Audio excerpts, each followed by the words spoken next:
and he's like, I'm doing the thing. And then it just fades to black, and you still don't know what it is. I would be like, this expansion sucks. Like, I'd be so upset.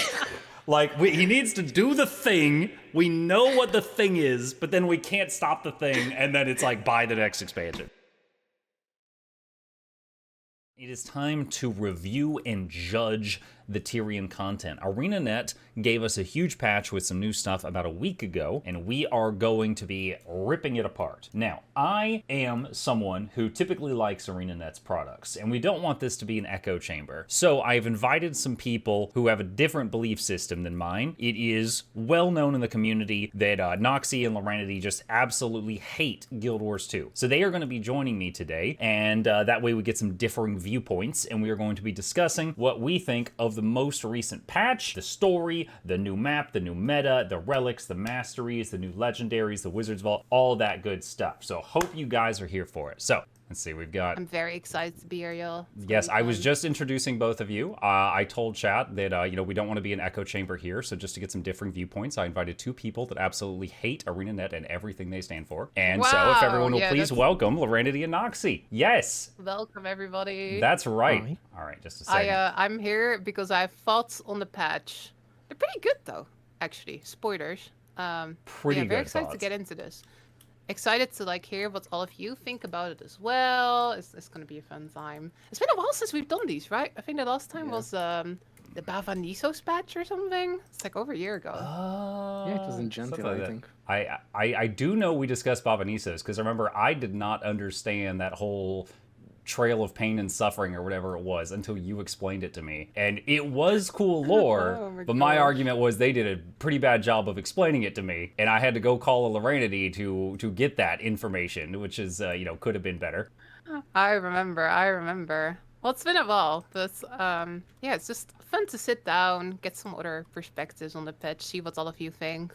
Yeah, looking forward to this. Thank you so much for having me. Gonna be fun. Thank you for joining. I think we're good. Okay. So, welcome one and all. We are going to be discussing the new patch that came out a week ago at the time of this recording, if you're watching this on the VOD or something in the future. So, as most know, unless they're, you know, just saying this for in case there's any noobs in chat, I try to always make sure everyone's included.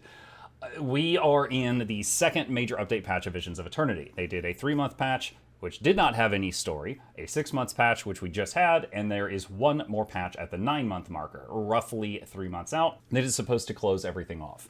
So this is the first time they've ever done an expansion where they cut the story up into 3 chunks, as opposed to 4 chunks, which means we get to grade and rip this apart as if it were 1/3 of the expansion story, instead of 1/4 of the story. That means, you know, stricter grading from the teacher is the way I see it. So let's see.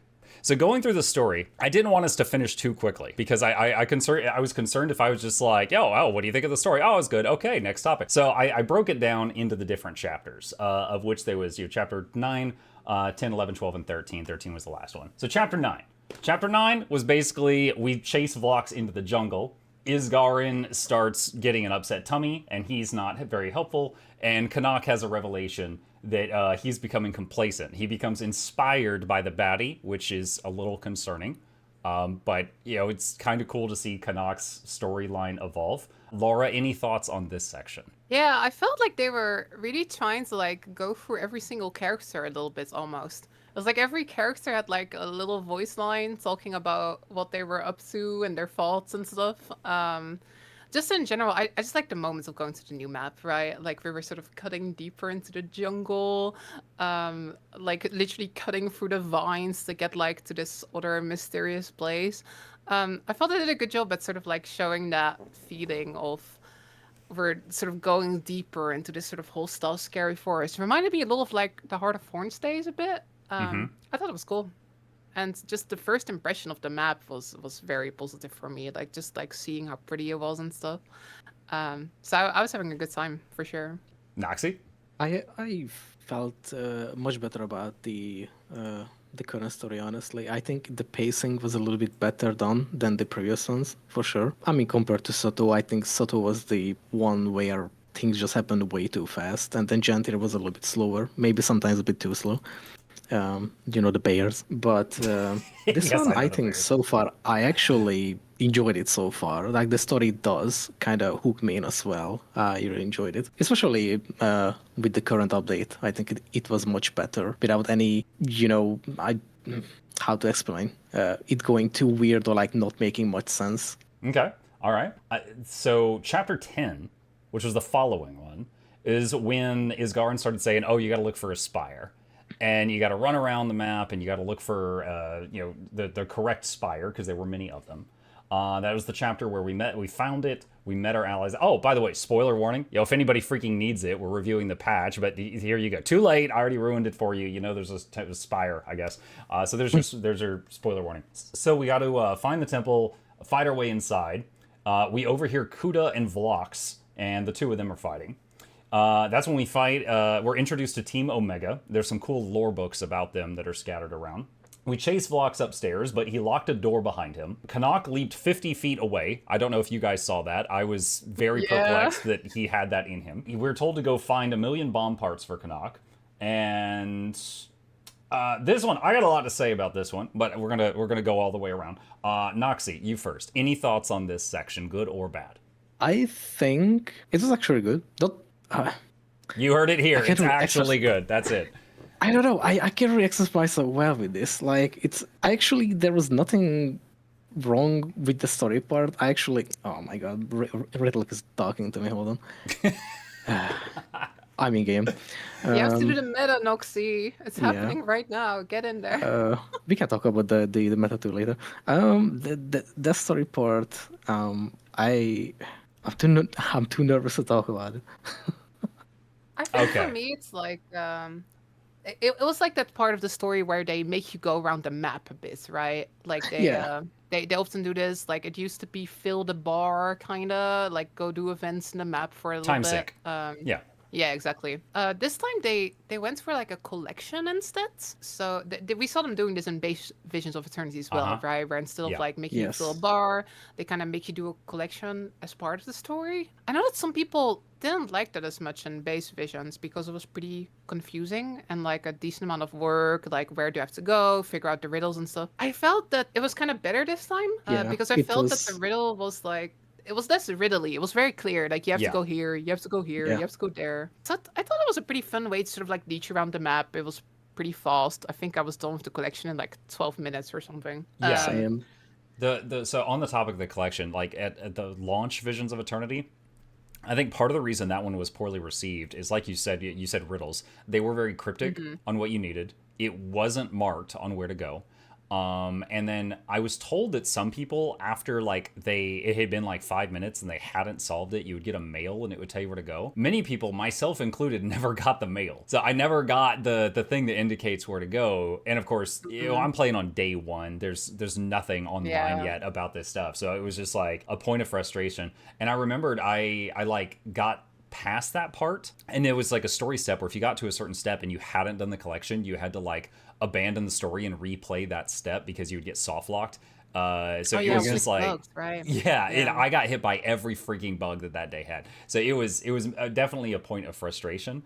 I was like, I remember I was thinking, man, I never thought they would come up with a way where I would miss the green bars, because like having to do this multiple times was just so frustrating. And I agree with what you said, that I think they did it better this time. I don't think it was perfect, because like you would go and you talk to the scout, and the scout played this really slow movie file where it would move around and show all the things.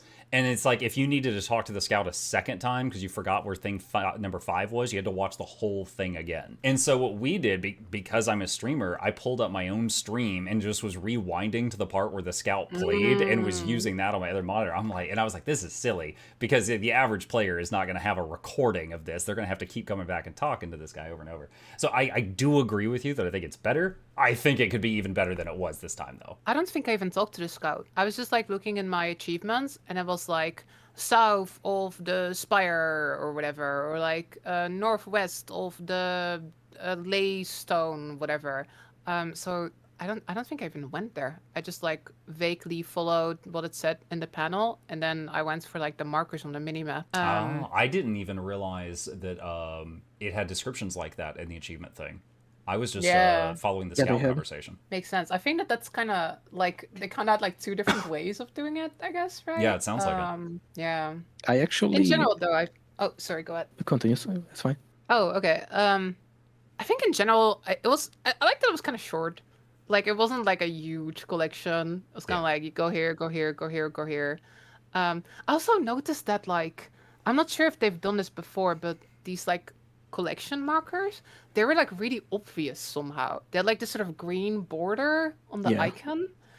So I was just walking around and I would just see these really obvious icons, and that definitely helped me with finding all the different parts and stuff. They've been doing that for story mostly. I think the green ones, so they have a green highlight behind them as well lately, since Visions of Eternity, I think. I think it helps for sure, yeah. Oh, much better, especially even in like Mhm. a green, environment or something that's like more gray occasionally, like in a cave or something where everything turns more darker and gray. For Easier to sure. spot. One person in chat said, I didn't realize any of that. I just ran around the map blindly until I found everything. Took me 45 minutes. It's actually funny because 45 minutes. Oh gosh. I actually did the same thing that I just went in and then I seen the achievement pop up too, and then I started just doing it and just read the descriptions of each item. I was like, oh, okay, I'm gonna just go around. And it was pretty straightforward, except for like two items which I was absolutely not finding, even though I actually went past them like twice. And then my chat was screaming at me like, talk to the scout. I'm like, there is a scout. And then I just checked it. Oh, it's there. Okay, I've been there before. I like And then I how was the three of us Super all big found up. different ways of doing this. Yeah, this is true. Any thoughts on the, I guess, like the story beats in general? Yeah, so I have one. So for chapter 10, this was when we found the lore books about Team Omega, which was like Oh, a yeah. speed demon, a strong Asura, which I assume is an average Norn, and the like mind messer upper Asura. And my main the fear thing emotion thing. was like, yeah, she her thing was really interesting to me. I was captivated, and she's talking about how she could see people's fears above their head, and she could like pluck the string, and they would just like poop their pants and run away screaming. And I was like, what is it going to be like to fight this lady? And I was imagining like when we fought Anka and the sky turned black and like it got dark and shadowy. And I was like, maybe, like, what does the commander fear? Maybe like some past things we fought. Like maybe we'll see the sky get dark. Well, maybe we'll see like after images of like some of the elder dragons we fought or something like that, like a mini Harvest Temple. And I think I amped it up too much in my head. I was like, how are they going to do this? And then I get there and she was like, fear condition. And I just got feared Yes. for a second. I'm like, that's it? You Game of Thrones looking I did see, disappointment. like, Are you serious? That's it? That's all you got? Oh my God. I was so I did see frustrated like that that's it. like a what's it called, like a post processing effect where my screen went kind of like purplish, but I think that was it. Still, it wasn't like Yeah, hugely. I hyped it Was- up in my head. Wasn't that from the confusion? Because she was also giving confusions, but I'm not sure. Maybe. But it's just like, I felt like, I was like, oh my Yeah. God, they can do some really cool stuff with this. And then it was just nothing. The Yeah, Speedy I Boy feel was like- fun. I feel like they were really fun villains, actually. Like they all three of them had like kind of a thing. I loved the buff Asura. That was so Yeah. Oh, with like yeah. the thick arms and stuff. He was doing so much CC. I was almost sad that they didn't use them for more. Right? They were kind of in this patch, and then spoiler warning, we defeat them in the patch. Right? I almost wanted them to be in the whole expansion, like, and then you fight them like one by one or whatever. I don't know, maybe it would have been too much, but just in general, I did think they were like a fun squad, and it was fun like learning their lore and stuff. Agreed. The fight against them was I was actually pretty engaged. I actually had to like pay attention, and I was using my war claws to like CC them and stuff. Kind of jumping ahead though in the story, I guess. But yeah, they were fun. I was almost I was like, they did so much work to like develop these. I kind of almost would have wanted to just see more of them before we instantly defeated them. Yeah, and another thing that I had forgotten about is like we read this stuff about how they were exposed to this this energy that they've got access to now, and on the way to them, we found a bunch of animals that had been exposed to the energy, and they had like patches of their body that looked like constellations and stars and stuff. Do you know what I'm talking about? Yeah. So I was thinking we were going to run into a Sura that looked like that had those patches of galaxy or whatever you want to call it. So then I remember I was kind of surprised that they didn't. But then there was also another lore book, I think it might have been later on, that talks about how that was the best we could get out of test subjects that were not ideal for this, which I guess would imply that there's a possibility that they could reuse that story beat later on and have beings be even stronger because they're better for the experiment or something. Okay, so chapter 11 is we helped Kanak make a bomb, and then we headed up to the temple. We blew open the door. Oh no, we wanted to head up to the temple, but someone had yeeted the key 500 feet. And then we had to go pick up the key and then open the door and go in and start solving trials. And then get to Vlox, but we're too late because we had to solve the trials. And then he talks some sass to Kuda, and Thanos snaps her and then leaves. Who I started? Laura. Laura, what did you think about this section? Oh, I remember like being almost overwhelmed by the crafting. Like we were like in the forge and we were like crafting these bombs, right? Yeah, there was like this really complicated like recipe of like different steps and stuff. I remember like looking at that and being like, oh, I'm like almost overwhelmed by this. But then it wasn't that bad, to be honest. It really wasn't. I actually thought it was kind of fun that, we're in this forge the whole time and we actually got to forge something. We got to like use the forge and stuff. But I desperately wanted the achievement for not messing it up. And then I did get the achievement for not messing it up. But I was like nervous. I was like just being really careful to press the right step. And I felt like I was in class, right? Like doing an exam where you have to follow the instructions very carefully or whatever. The instance was pretty decent, but for me, honestly, the highlight of the patch story was the trial instance, which happened later, where like we went into the that was the this section temple. that was in chapter 11. So that's when we went in and we had to solve the trials. Yeah, I thought that was so cool. Like, I've played a decent amount of other MMOs recently, sort of waiting for the Visions patch and stuff. And something I often find is that I think often the gameplay in MMO stories tends to be kind of boring. It's really about the story, right? Often I think the gameplay is pretty straightforward. But I was really impressed by just how many puzzles they had and stuff. Like they had like logic puzzles, and there was like a puzzle where you had to like put the pipes together and make a path and stuff. Oh, the and pipe one frustrated me because I found a solution for it that only used half the pipes, and then it didn't solve. And I'm like, do I have to use every pipe? And then that added another 10 minutes. So I was like, this is stupid. Yeah, I do think some of them were better than others for sure. But like there was like one where you had to like do a jumping puzzle thing almost, and I thought it was just cool, like actually getting to do these trials. I felt like I was playing like Zelda, like Breath of the Wild. You have like these shrines with puzzles inside of them, kind of Portal 2 like, right? I felt like I was going through like these different puzzles, and I really enjoyed it genuinely. And then there was the logic puzzle. And I spent like half an hour arguing with chat over the right answer. Was it the one with the 3 doors? Yeah. Oh my god, dude! Oh my god, yeah. I was also arguing with my chat about that, and they were continuing to give me crap about it for like the next 5 hours, like days later. I thought it was so fun though. I had a blast. I really liked it. I think it's generally gameplay wise. I think it's one of the best story instances they've done in a while. Like just purely the fact that they had so much like mini games and stuff. I think if a instance is just listening to people talk and then fighting 2 enemies and that's it, I feel like that's like much more boring. I liked how much they sort of went above and beyond and made all these different trials and stuff. It was definitely one of the highlights for the patch for me, actually. All right, Noxxi, what do you think? I actually really liked the trials. They were kind of fun, honestly, and more engaging than just just blindly fighting enemies again. I was kind of nervous during the trials because I was like expecting that they are probably very simple, for the sake of it in a way. But I was nervous because like, oh man, if I mess this up, people will think that I'm absolutely stupid. But it was actually very good. I was surprised how many there were. Like I did the first round, Same. and then I'm like, oh, okay, it's done. And it's like, wait, there is more. Oh no. And they just kept continuing, and then the questioning one with like the 3-door was actually very simple because I remember that always from YouTube where people bring it up. I'm like, okay, you have to solve the door, yeah, and then and that was the answer. I'm like, for once watching YouTube on these was paying out. Yeah, I guess. had like 100 people in chat like, didn't you see the Mythbusters? And I'm just like, oh my god, no, I didn't see the Oh yeah. Mythbusters. Okay, so one thing that I've seen a lot of people say when discussing this is that they felt like the Trials thing was just like, it was a huge time sink for the patch. Like, if you take all the time you spend just doing the story for this patch, the Trials is like a third of it. Do you Yeah. guys think that Yeah. that might have been like too much? Like, you know, just like for like a percentage wise, like what do you think about that?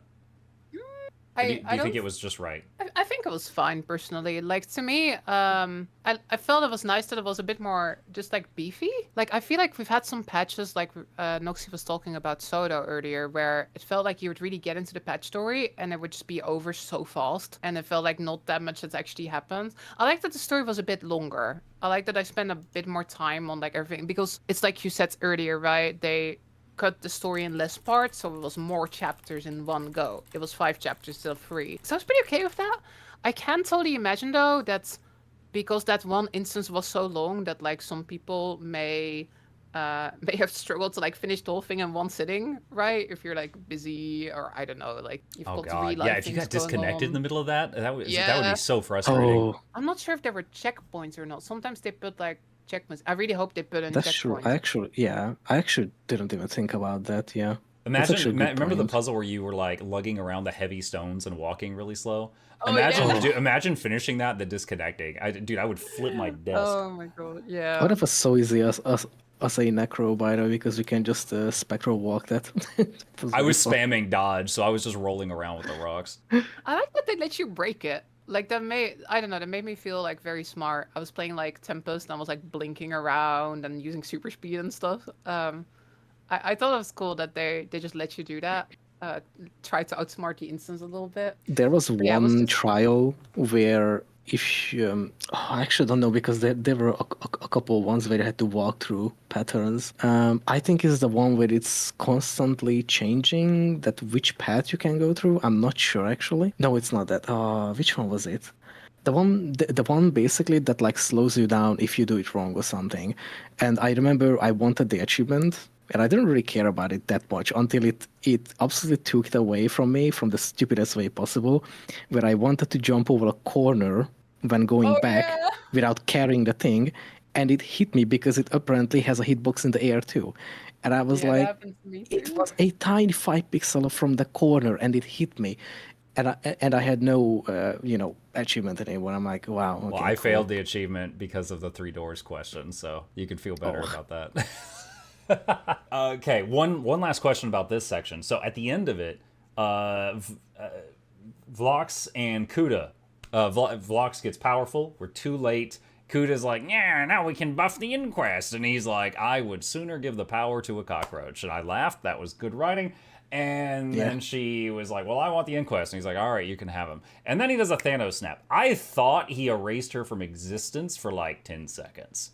Because he's been saying the whole time, like, you know, these bad people gotta go.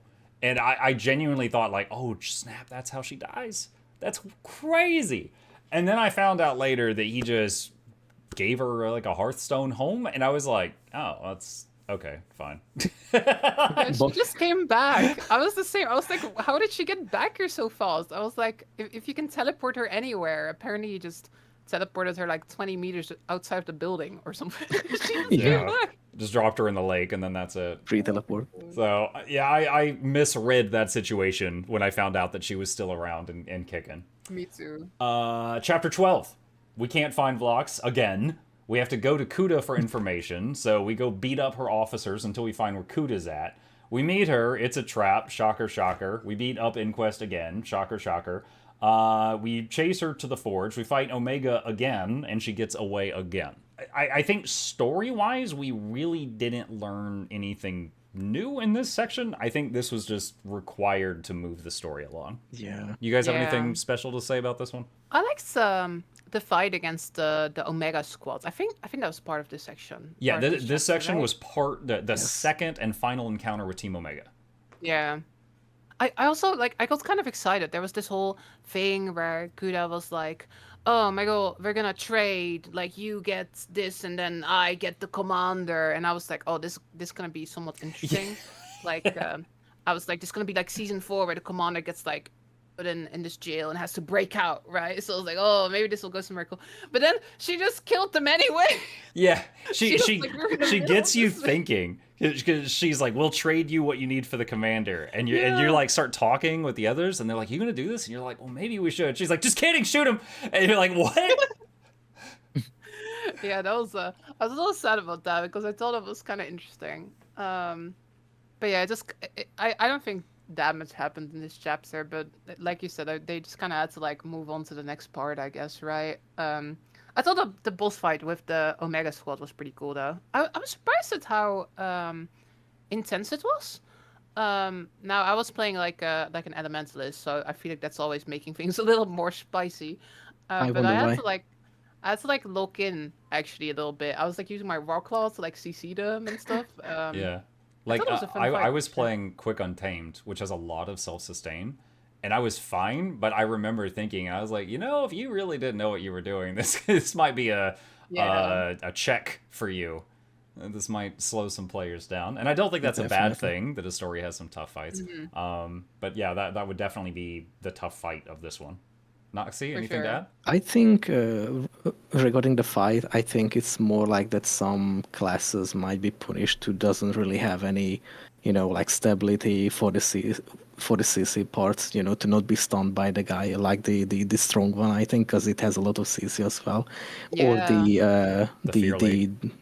the fear lady, but it's also like needs CC to be able to CC them. So if some classes or like some of the professions don't have enough CCs, then you kind of might struggle because CCing them actually helps a lot because it removes their AoE and everything as well. Regarding the writing, by the way, I would say that I kind of like the part where the commander or kind of refusing to say Wayfinder in a way because it's kind of weird to me, but I kind of like that the commander was sort of like almost like panicking, like trying to find looks like you have to help me, Curry. Like just help me. We can trade whatever. I like. It felt really weird to experience this, from the commander's perspective. That the commander was like almost panicking to just find logs and just like do whatever, just help me. And it kind of felt nice in a way that our character felt very desperate once again. Well, yeah, so on that note, because Vlox is talking about, let's see, to recap, at the beginning, Vlox was like, I just want to get rid of bad people. Then he gets powerful, his mind expands, and he is like, okay, no, that's just a symptom. The cause of it is the fabric of reality allows bad people. I need to go change the fabric of reality. And it's like, wait, hold on. I don't even think the Elder Dragons could do this. Is he like, what type of power scaling are we dealing with right now? And it's like, we're only alive because he's simping for us right now. Like, that's the only reason, is because he's a fanboy of the commander that he doesn't Thanos snap us too. And it's just like, if he can, with the power of this stick, rewrite the fabric of reality, like, is he stronger than like Balthazar and Kralkatorrik and everything we fought before at this point? And if so, like, what are we Yeah, supposed to do against that? Like, we even waking up Aureen's not going to help. yeah. Honestly, I personally don't really understand the power scaling that much. It's kind of like very wobbly for me right now. Of like, like, are we stronger? Is he actually stronger than like Isgaren or the other dragons or anything, the gods, or like how is it going right now? Chat says It's Vox kind is of going to invent fascinating. horses. Oh my god. Yeah, I totally agree. It's kind of odd because like so it's like a seer ritual, right? That has made him ascend. Uh huh. But we know that the seers like seriously struggled against the elder dragons in the past. So I guess what I was thinking is that like he's gonna do something very dangerous. Like even though other characters have had this power, they know not to mess with it. There was also a line from Isgaren at some point being like, when you start going down this path, like it's like something you can't I'm very much paraphrasing here, but Uh huh. like you're gonna keep having to change things, you'll never get to like this sort of ideal world you're trying to achieve and stuff. Oh yeah, I he think it's very mentioned that interesting. no one in that position would ever do just one change. Oh yeah, Exactly, yeah, yeah, yeah. yeah. I thought That that was a was actually crucial pretty line. interesting writing for sure. Yeah, I'm just like fascinated by like what power does he have exactly, and like this whole thing he's talking about, like I guess like changing the fundamental fabric of reality and stuff. Like, can you do that? Like, what is that gonna look like? It's fascinating. It's very exciting. But I will say, I do also understand. Like, I've seen some people in the community say it kind of feels like we're at the same place as before because, like, when we had base vision 6 months ago, we knew Vlogs had Ancora, he had the staff, and he was gonna do something. And now we've kind of gone back to now Vlogs has used it, and he's gonna do something. We don't know what he's gonna do, but it's very scary. So it does kind of feel like we've looped around a little bit to the same situation where we're all Yeah. Yeah, anxious to in know that what he's gonna aspect, it's do. like the story hasn't moved at all. We're still chasing him because for the same Yeah. reason. So it's like, Yeah. It go ahead. kind of feels like it kind of just feels like from the get-go that I still don't understand what he wants, which I'm very interested in, and I know it's probably will be explained at the end, but it's kind of was telling us that he knows things, and we are like, okay, but what it is, just tell us. And like, no, you will know when the time comes, and such. And it's like, I haven't Yeah. moved forward. It's still the same thing. We just moved maps or locations, and I that's have a it. theory, and it could easily be wrong. But he mentioned like stopping bad people like Kuda was just a symptom of the disease, and then he mentioned he'll have to rewrite Fabric of Reality. And I'm like, okay. And my first thought was like he's going to make it so like bad people don't exist or bad people can't even be born in the first place. And then I was like, wait, at that point you're leading down the road to erasing free will. And of course that would be bad for other reasons. So I'm wondering if it's something along those lines, but I could very easily be wrong. I think it's exciting. I think like it feels like they're building up to like a large sort of reveal, a large exciting thing. Like, oh my god, he's gonna do this, right? And I guess it makes sense that we didn't find out Dispatch because if you've got a good reveal, you probably want to do it in your finale, right? Like in the big episode, the finale of Visions of Return. That's probably when you want to have the big explosive reveal. I just really hope that that big explosive reveal lives up to all the hype because it's been like when that patch comes out, it will have been, I think, 9 months from 9 months. launch. Yeah, Yeah. or even 10 months. I think even because or Yeah. like 9.5 ish, almost 10 months. So it's been a long wait, right? So I really do hope that this epic. What is Vlog's gonna do? He's got this power. I hope it really lives up to all of that because the build up is pretty good, but you gotta pay off on that as well. Yeah, you don't want a Game of Thrones scenario. Yeah, Yeah, exactly. it's kind of like I don't really want sort of like the Gentle Wilds ending to happen again, where I felt so hyped up, with like all the hints at certain things, and then it's like, oh, okay, I don't know. That one felt a little bit somewhat disappointing because it was so much little compared to what it was building up to, and then I Yeah, they don't had this want that. they had this like amazing build up with all these lore books, and we were all speculating. We were like, oh my gosh, what is gonna happen with where did the Titans come from? And then it just kind of it wasn't a very exciting reveal at the end. So yeah, I think I'm okay with this story, sort of like I guess like postponing the epic reveal, but it better be epic, Yeah. Like I'm okay Yeah. waiting another 3.5 months to find out, but yeah, Yeah, I because totally like, agree with Noxxi. yeah, I completely agree with you because like you, as we mentioned a bit ago, like if you're just thinking, oh, what happened? What was the summary of the first story release? Oh, we're trying to chase down Vlox because he's got a stick and we don't know what he's going to do with all this power. And it's like, oh, okay, what happened at the end of the second story release? Well, we're trying to chase down Vlox. He's got this stick and we don't know how he's going to use all this power. It's like, okay, did anything happen? Like we know some stuff happened, but the end result is like we're still doing the same thing at the end of section 2. I guess One last thing on chapter 12. Then let me say this, and I'll turn it back over to you, Lorenity. One other thing I wrote down that I loved about chapter 12 is like there was still journals from Team Omega and researchers that were studying Team Omega that were scattered around. And I remember the because there was the Fear Lady, there was Speed Boy, and there was Muscle Boy. I don't remember their names, so I'm going to call them that. And Fear Lady was like, I'm getting so much power, but these two idiots are getting dumber by the second. Clearly men are horrible for this experimentation. Only women like myself and Director Kuda, isn't she great, should be doing this, blah, blah, blah, blah. And then you find a journal from the researcher, and it's like, they're all idiots. And it's like, the Fear Lady was like, in her delusions, she was just building herself up bigger and bigger and bigger. But then like the neutral researcher notes from the other people were like, oh, all 3 of the test subjects are severely deteriorated mental capacity. I'm not sure if I even read those notes. I may have missed some of those. Yeah, but I guess it kind of leads us to the next instance as well, right? Like we were talking about, like the story sort of like wrapping to sort of the similar situation. There was actually like one sort of like big thing that happened in the last instance. Not to like take over your hosting here to take us to the next one, but No, that's I fine. really The want to talk about the that. last one was chapter 13, where Mina helps remove the curse on Isgarin, and then we yell at Ludo on the phone because we have restored communication with the mainland. What were you going to say? Right. I feel like they had this. I think when you think about it, it's a pretty good story beat to end this on because like the fog of Castora clears, right? And like now all the whole gardeners they can go home, they can set up waypoints, they can set up communications, right? The curse is lifted.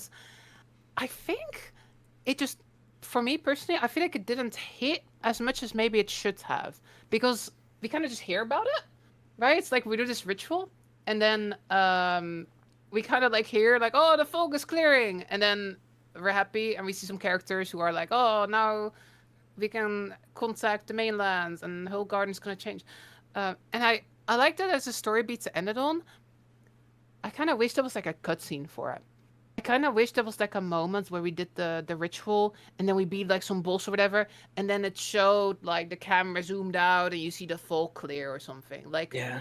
because I think it's a cool sort of story beat to wrap this patch up. Like, now this Castora is no longer cut off from the rest of the world, but they just kind of told us about that. We didn't really get to see it, I and I agree think with that. because of that, it felt a little anticlimactic because we had just had this amazing instance doing the ritual and stuff. I still like the story beat though, and like I liked getting to talk to some of the whole gardeners and stuff. But yeah, it was just one of those things where I was like, oh, if there was just like this one cutscene, then I think pacing wise it would have felt better. Because now it felt like the sort of the big moment was kind of in the middle, and then Yeah. the moment at the end was kind of small, but it's a pretty big moment. It just didn't hit for me as much, I guess. It's also like by not having a major moment like that, by not having like a cutscene or something, then all the players that are not reading everything, they have no idea that happened. And That's also so, true, yeah. like, as a former WoW player, I am a big fan of having the major moments have some kind of cinematic or cutscene, so that even people who have no idea what's going on, they're like, "Oh yeah, I remember when so and so fought the Lich King. That was an epic fight." Whatever, because those beats are very well known, just because like the cool cutscenes. And something I've made no secret of on my channel is like, do you remember like the old cutscenes that they look like they could have been made in like Photoshop? It was like moving paper dolls and stuff like that. Like, I love those things. Like, those to me scream Guild Wars 2 energy. That's got like those pastel effects. Like, there was that one in Living World Season 4 where Aurene was looking into all the visions of the future of her fighting Kraukatoric. That was like super memorable. You see one when you beat Zaitan for the first time and Traherne is talking. But they haven't done those in like multiple expansions. Yeah. Since like EODs. I would have loved to have seen one of those, like what you're describing, with like the fog clearing and the island becoming visible, and something like that would have been cool. Maybe like the people in Hull Garden like looking around confused as like the sky clears, and just show that it's like a big thing. Why just them? Maybe like snap the camera around to different people you've met on the island, and all of them like reacting to the fog going away as if it's like a major thing. That could have been really cool. They didn't go that route, but that could have been really cool. One thing I wanted to ask you guys about, because you are both lore nerds of various levels. In Chapter 13, after we helped you remove the curse from Isgarin, we get on the phone with Ludo, who's part of the higher ups at Radasum. I forget the correct title, like the counselors or whatever. And we like yell at her. We're like, you guys helped Vlox, and we're like, you just yell at her on the phone, and she's like, what? I didn't know. And I'm like, didn't we have this same conversation in Chapter 1? Think so as much. I think it was more the fact that like we were I think again it's been 6 months, but in my head the way it played out was that we sort of knew that there were some corrupt people, right? Sort of like She helping remember in out. chapter 1 she sent us to like snoop into a guy's office. Like we made a distraction and we went into his office and we found out he was in cahoots, and then she's like, "Oh, the board's going to hear about this." And she was supposed to be like, trying to get this corrupt politician to, face justice. But then I just felt like I mean, my memory could be just fuzzy, but I was like, didn't we have this same discussion in chapter 1? And I was kind of hoping you guys could clear that up for me. There was this moment in Base Visions where Vlox kind of has this like gotcha moment, and he goes like, "Actually, what I'm doing here is completely sanctioned by the Arcane Council." So I think for the commander, it kind of went from, oh, there's a couple corrupt politicians helping him, to, oh, straight up, they're all in on it, basically. And I think that's kind of that moment where you're on the phone and you're like, "Did you know about this?" Like clearly, we didn't think she was, but like, Vlog said that everybody's basically in on it. The entire Arcane Council, they sanctioned all of this. So I think that's kind of where that moment came from. He went from like I say he the commander because my character's a he. The commander went from like 0 to 100 so quick on that. It made me think of like like, "Harry Potter, did you put your name in the Goblet of Fire?" Just suddenly screaming, and I was just like, "What?" Okay, and I'm like, part of me is trying to remember who Ludo is for like 5 seconds, and then I was just like, "Why are we yelling?" Okay. Valid crash out, Yeah, the commander seemed pretty done during this patch. Like Noxxi was saying earlier, with the commander being kind of panicking almost. It definitely felt like the commander was just like, "Oh shit, like this is happening and there's nothing I can do about it," and just very, very frustrated. Felt like there was definitely some personality shining through. Yeah. The emotions were kind of portrayed much better in my opinion, instead of just being, just like a normal commander day again, saving the day and whatnot. I think in general for me, the story in this patch felt like a major step up over previous patches, mostly because it was longer. I was just happy that it wasn't like over like basically the second I got into the map. And again, it doesn't mean that it was like entirely perfect. There were some things where we just talked about where I was like, "Oh, this could have been better if they would have done it slightly different, or if this would have been like that, if there would have been this cutscene." But I think all in all, I was pretty happy with the story. It felt a little bit more meaty, felt like it was longer, felt like there was more to it. And yeah, again, despite not being perfect, it just felt like I was much more engaged than I was back in Soto patches or Janfir patches. Another thought I had is okay, how can I try to voice my thoughts here? So there was that other seer that hated Isgarin, and he cast all these magics that basically is like, Isgarin, stay the hell off this island, right? And they give him like, just terminal diarrhea if he gets too close. And these magics haven't faded at all, which is like, it's an interesting precedent that time doesn't seem to weaken magic as far as we can tell, or at least this kind of magic. So it's like, okay, they could conceivably just have more magic just get in our way that was cast 1,000 years ago, Like, this was just one seer who had a hate on for Isgarin and just did all this stuff to keep him out. Like, who knows what spells all the other ones cast? Like, maybe one of the other ones was like, "Oh, this area is my refrigerator. This area is going to stay cold, and we're just going to find this weird cube of space that's always cold because it was a fridge 1,000 years ago because some seer kept his vegetables there." Like, it could be anything. So, like, that's another interesting facet that I'm not sure if they've considered pursuing, but it crossed my mind. These series, they're definitely like, I guess as a lore nerd, I'm really excited to get all this Seer stories, Seer lore, because like they've existed in the franchise since like Guild Wars 1, but they were always like this huge mystery.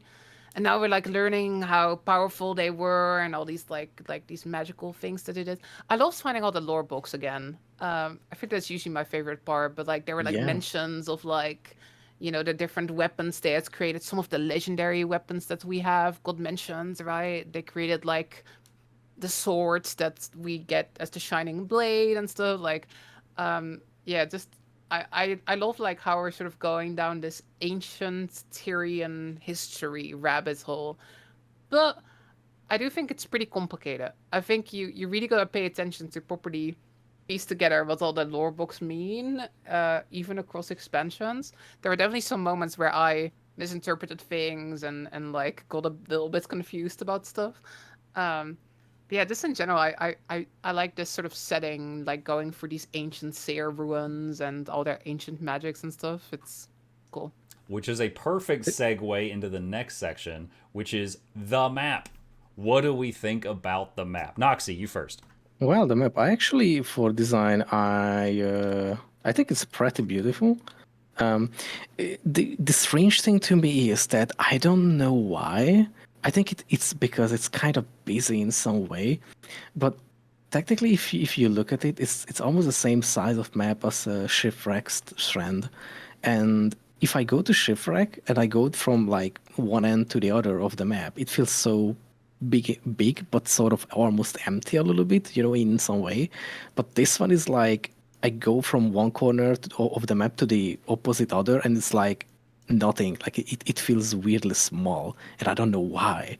Not in a negative meaning, but like in a way that like there is always so many things that I don't even notice that the map is so huge. And it's Laura? kind of strange to me. Yeah, just in general, I was pretty just happy that the map was so big.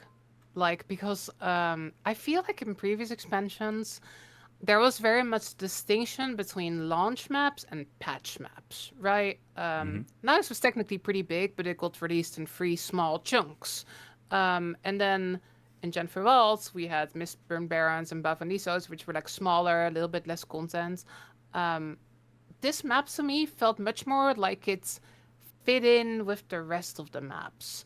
Like if Visions of Eternity would have come out with 3 maps, and this would have been one of the 3 maps, I would have been like, oh yeah, that makes sense. Like it feels like a similar sort of like, I guess like chunk as the other maps that we went to. It matches It the was a little vibes. bit, yeah, the vibes and like just in general, like it. There were a lot of like pretty new assets and stuff. Didn't feel like they did a ton of like asset reuse. I'm sure there was some, but it felt like a proper like new location within this. Like seeing all these like pretty Seer buildings and stuff like that. It was like it is like Noxy says though. I do think it's a little bit less content dense, if that makes sense, than the launch maps. I think just in general, like there's a little bit less collections. There's like jumping puzzles, but not quite as many jumping puzzles. But to me, it still felt as if it like very coherently fits with the other maps, and I was really happy about that because I didn't really feel that as much in Gen Verwalt. And in Soda, I did feel it, but only after 3 patches has come out. So to me, it felt much nicer getting like this nice large map in one go. And it makes me excited to see if the next map will also be similarly chunky. Then again, we did have to wait 6 months, right? We had to wait longer for this map to come out. But for me, just the map and its design and its adventures, jumping puzzles, events, to me, it definitely lived up to waiting six Yeah. months for it. Yeah, The quality is definitely more. Yeah, I think I agree. I think the map is gorgeous. It also feels very dense because there's just so many trees and structures and stuff everywhere, except like at that lake area. I think they did a good job with it. And like I haven't even tried like the adventures yet. There's a few things around the map that I haven't even just tried yet because I've just been distracted by other things. But yeah, I think they did a good job with it overall. I think like of all the stuff in this patch, I just think this map is possibly one of the things I would rate the highest. Just like running around Same. it, how it looks, how it feels to just game in this area, how much fun I'm having, how much happy juice my brain is producing. I think the map is probably one of my favorite things of this patch. Like the story's fine. Yeah, I don't think, hate the story. I love the map. I think especially like because when their patch comes out, they do Twitch drops. Like we've both been playing a ton, right? Like with the Twitch drops and stuff. I think with a lot of patches, I felt kind of done after a couple days, and then I kind of just went back to like doing my usual routine and raiding and fractals and stuff. I quick pause there. I think it's important for our viewers to clarify that a couple of days of gaming for us streamers is like 2 weeks for the rest of you because For you're playing sure. after a long 9 to 5 day. You make dinner, put your kids to bed, your spouse to bed, and then you get like 2 hours in, and we're cranking out like 48 hours at a time, right? We're disgusting Absolutely. absolute monsters. So please understand, we're not saying there's no Yeah. content. We're just saying we're burning through You it too just quick. burn through it very All fast. right, Yeah. please continue. But I gotta say, even though I've streamed it on and I've played it on, I feel like there's still like a lot of like stuff for me to go for. Lots of like achievements. I still like find like little corners I haven't been to and stuff. Feels nice. Feels like I've been getting more hours out of this than previous maps for sure. One other subsection on the map is the meta. And I personally think that the meta was fine. My only complaint with it is for a very long time, I was like, why are we fighting this thing? I could not figure out, like, it's stationary. It's rooted in the, just walk around it. Like, even during the story, we walk around it. So I was like, why are we fighting this thing? Like, what's my driving goal here? And people are like, you don't have to explain it. I'm like, you do have to explain it. I like the start.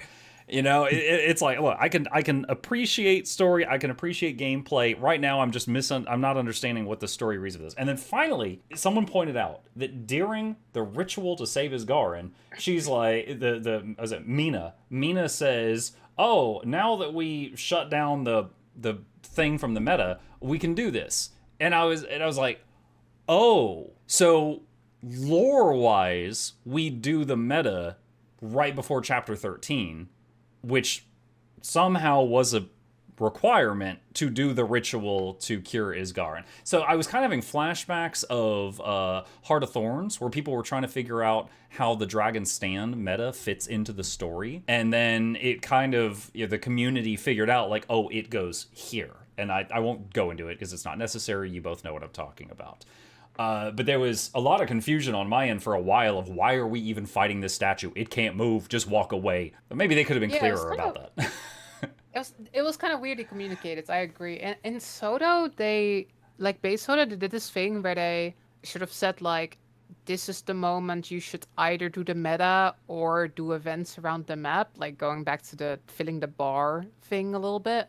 I guess they didn't want to do that because again, I guess it's tricky because the meta event runs every 2 hours. Not every player may Yeah. be around for that. But yeah, I agree. I feel like in previous patches and expansions, they were like very clear sometimes about like this is kind of when the meta happens in the story. But this time it sort of just happened somewhere during the story, and like yeah, it was a bit old. I agree. Only at the end I was like, oh, this is how it fits in. I had the same Yeah, experience. because it was Soto with the whole E-Park thing. They just, if Oh, you're yeah. just playing the story, there's like an abrupt jump and skip. And then later they patched in, do the meta here or continue the story. And it was like an optional thing, but the story made more sense if you did the meta there.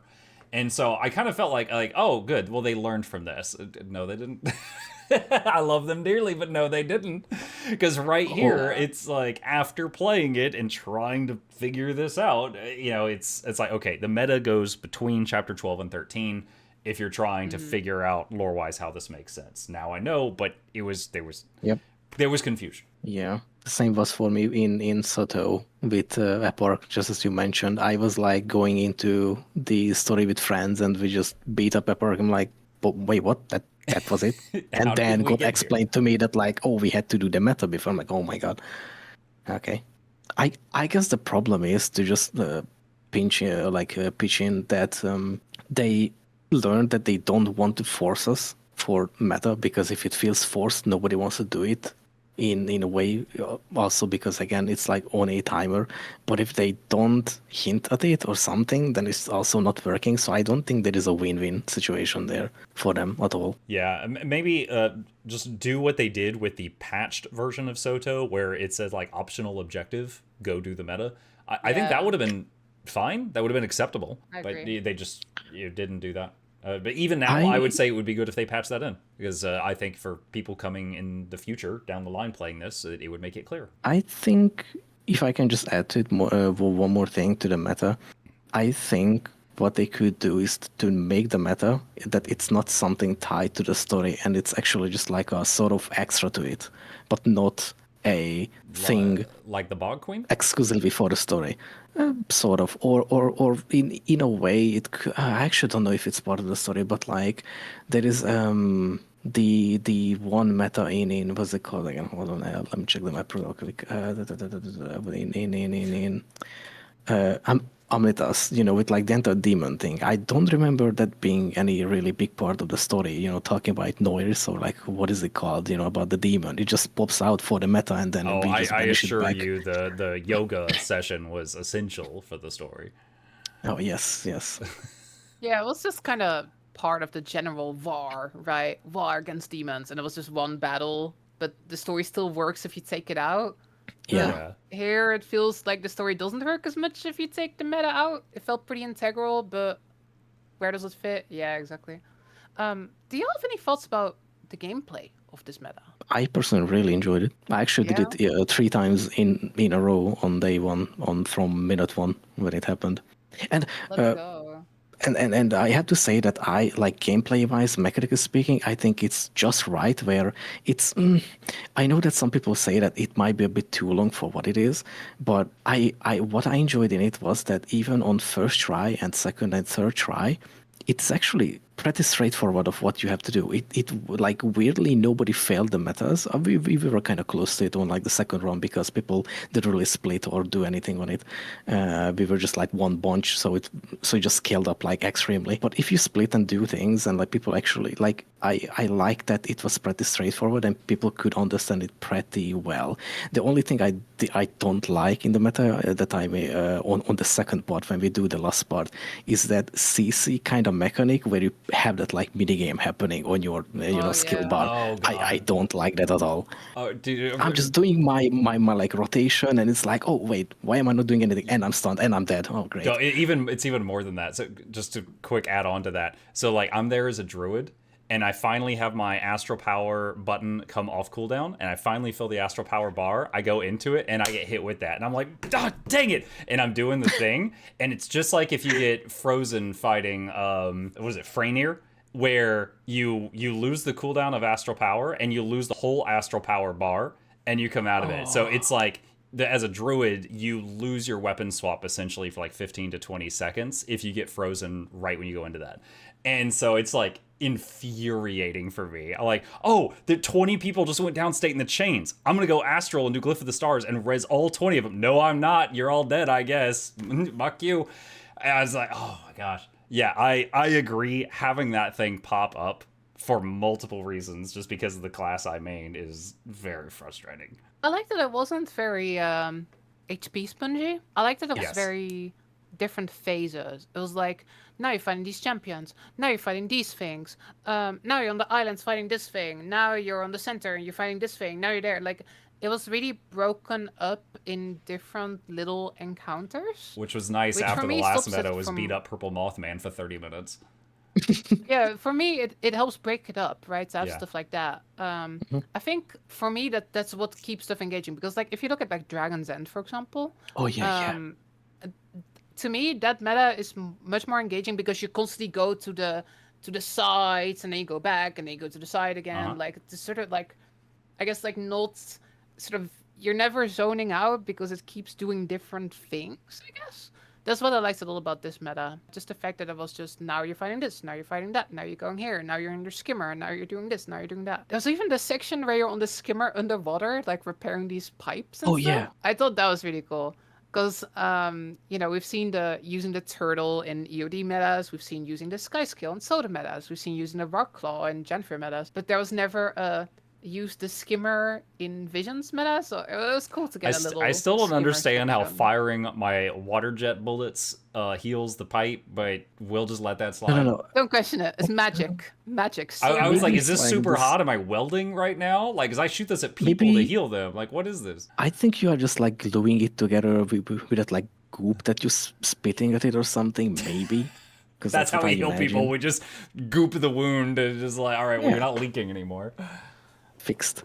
I think for me, the meta event was a solid 8 out of 10. Like I'm repeating it pretty often now. Just like getting in there, like doing it. Like it's the kind of meta I find myself wanting to repeat because it's got all these different phases. I will say, and again, I like this meta, but I think the one big thing for me that could have made it like a 9 out of 10 is if there was like one more final thing you killed at the end. Like you take down the chains of this like All-Seer, right? Like I kept thinking like, oh, imagine if like you have to fight the All-Seer itself, like you unleash it and then like you have to fight, and even if it's not that long, I just kind of miss that like I also final remember. everybody converges on one boss and kills it. I just kind of miss that part, and I think that could have like elevated it to true excellence. Yeah, But the way it is, the I first enjoy doing time it. I did it, I remember being like, "Oh, that's it? That was the last thing?" Yeah, Oh, exactly. okay. It's like you break the chains, and then it's like, oh, we did it. But it would have been cooler if you break the chains and then you kill a thing and then you've done it, right? Like just that climax of fighting one final thing at the end. That would have been cool. The entire statue becomes alive and you have to destroy it or something. I imagine that. Yes, Maybe have it be for like Cube sure. Construct, where like it kind of breaks apart, but the pieces are kind of floating together like a body. Yeah. To be fair, to me, a 10 out of 10 meta is still to this day Dragon's Stand.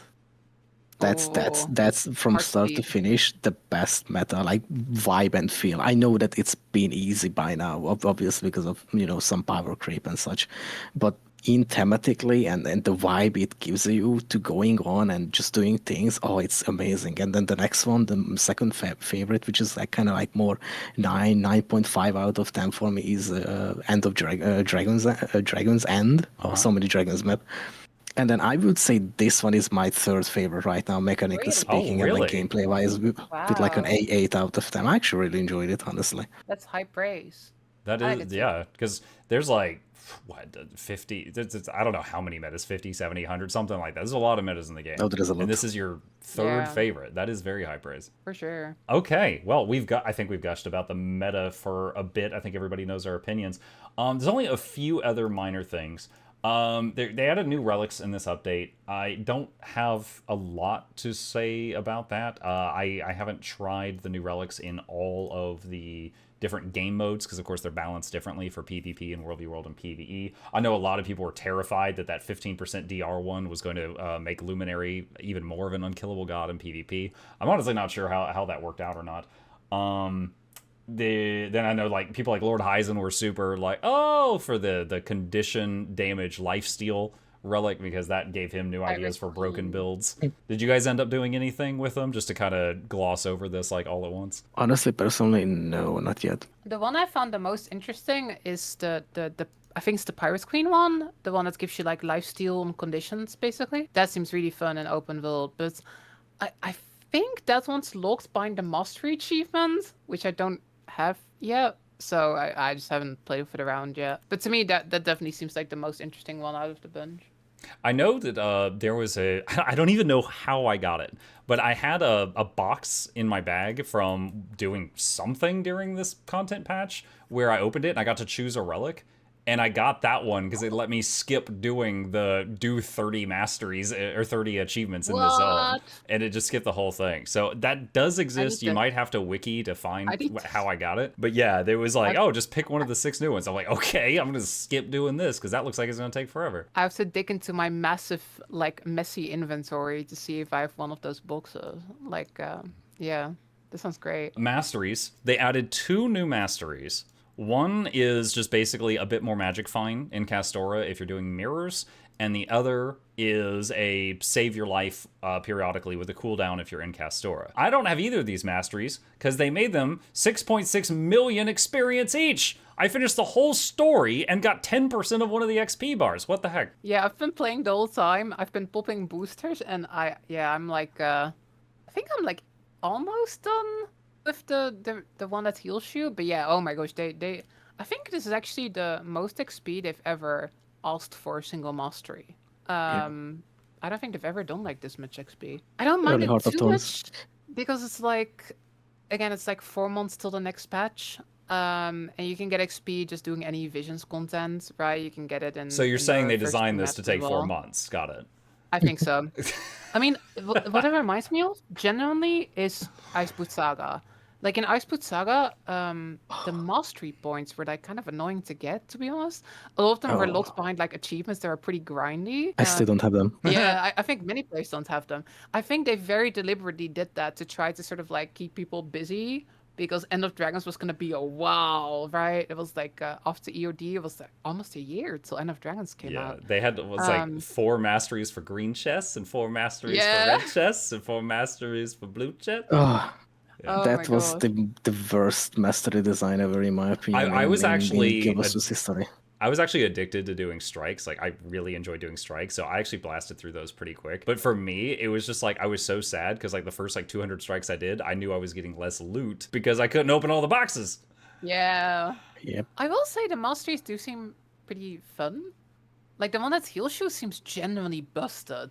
Like it basically can like fully heal you every 30 seconds. Is that how And it short works the like in all cooldown of is? Castora. Yeah, it's only 30 seconds. But it only works in Castora though. So like it's not gonna like make your bill super busted in the whole world, but like it seems really powerful. So yeah, I've just been working on getting that finished. Oh yeah, Um cooldown 30 seconds. yeah, it's like really fast. I was surprised. I was like, there's no way it's every 30 seconds, but apparently, supposedly, it's every 30 seconds. Next Lord Hyzen video using the new masteries to solo the meta. Yeah. Oh my gosh. Okay. Next up, we only got 2 topics remaining on my sheet. We got the 2 new legendary accessories. I don't know. Have you guys, before I like dive into this, have you guys both looked into them a little bit? Do you know about them? Yes. Okay, so we got the World v Obviously World not. one, and we got the new PvE'd one, which is the 3rd legendary PvE accessory behind Aurora and Vision. And the World v World one, I think, is pretty well designed. Like, if you were already a World v World player, you just enjoyed doing World v World, that's what you did, you probably already had 80% of it, and you just had to do a few minor things to put it together. And in my opinion, that's the way it should be. It's kind of the same as with the Fractals backpack. If you've been doing fractals for a time and you didn't know about the backpack and you suddenly learn about it, you might look in your material storage and be like, oh shoot, I got 80% of this done. And I think that's how it should be. Then we got Stella. Stella. Oh, girl, you crazy. Oh, that's 7 million karma. 7 million karma, Ridiculous. 50,000 research notes, 2,000 ectoplasms, 2,500 mithril ingots, elderwood planks, some kind of leather, some kind of silk or something like that. Like, oh my god. Like, I have got a lot of hours in this game. I know both of you do too. That is almost half my lifetime savings of karma. That is insane. That is bonkers. Like, I'm recording a video, which of course Noxxi is helping me edit. It's a guide for this, just like my other legendary guides. And at the beginning of it, I was like, all right, so just gonna rip the band-aid off of this right now. I do not recommend you make this if you just want a legendary accessory, unless you just really like the graphic. And if you're one of those people, let's go. And that's how I began the video, because oh my, it is like 10 times the cost of Aurora. Yeah, okay, there's a slightly hot take. I actually don't mind how expensive it is as much. I'll get to the karma though. But it's like I looked at like Guilds 2 efficiency and I looked at like how expensive it is, and it's significantly more expensive than Aurora and Vision.